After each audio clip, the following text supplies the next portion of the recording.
I'm Jean Gasaris. We are live in Joliet, Illinois. It is closing argument day in the Drew Peterson trial. What is it really like in that courtroom? What's the energy? What's the feel? Who is there? We have got a court observer that has been in that courtroom for much of this trial. They have come out to talk with us right now. Everybody, this is Randy Fahringer joining us live. Thank you so much, Randy, for forfeiting your seat, really, to come on out at this point to talk with us. You're welcome. Anytime. Well, Randy, here's what I want to ask you. First of all, I want to know the feel in that courtroom. What does it feel like to be in there? Ooh.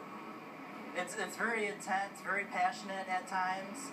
At times it's kind of exciting, funny, but I would say very intense at times and very passionate. Well, tell us about Joe Lopez, because he's a passionate kind of guy.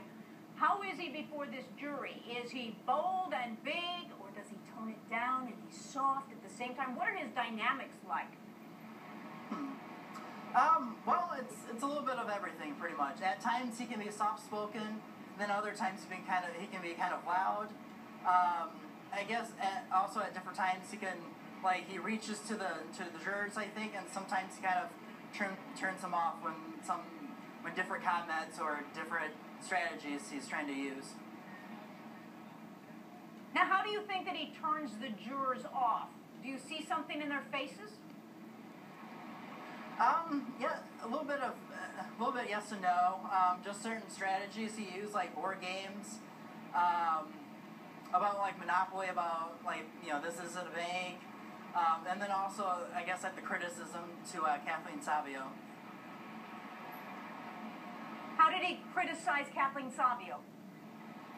I guess pretty much making her kind of turn out to be kind of like, I guess like this angry monster, like ex-wife that, supposedly she seems to be.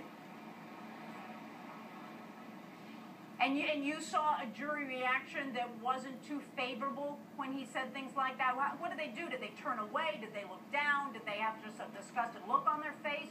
What was it?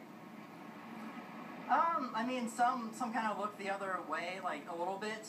They try to keep looking at him, but you can tell, like, in their faces that they don't really particularly like that, like, sort of comments being made. Interesting. What about the prosecution's closing argument from Chris Cope? What was the jury's reaction to that you saw? They seemed pretty awake when he spoke. Like he didn't use any tactics about trying to turn Kathleen Savio into like this monster. They were pretty poised. They looked alert. They looked sharp. Looks like they were really hung in about paying attention to what he had to say. And they could be getting tired too. This is always a problem when you don't come first, because you can get tired. Tell us about Drew Peterson. I know his back is toward you, so you don't really see him, but I think they've had one break. Did he turn around at all and look in the gallery? What's his demeanor like today? He, at times, he pretty much did not look back, only when we went to pretty much like breaks, then he really turned around and just pretty much like stared a lot at everyone. But during when closing arguments were going on, he pretty much did not really turned away at all. So pretty serious today. Now, do you recognize anybody in the courtroom? Do you see anybody that is recognizable from television or newspapers? I'm talking about family members on either side. Yeah, well, a little bit of everything. Some of the media, and then some of the people that are just been like ongoing lookers, and then also some of the family from Stacey Peterson and Kathleen Savio. Okay.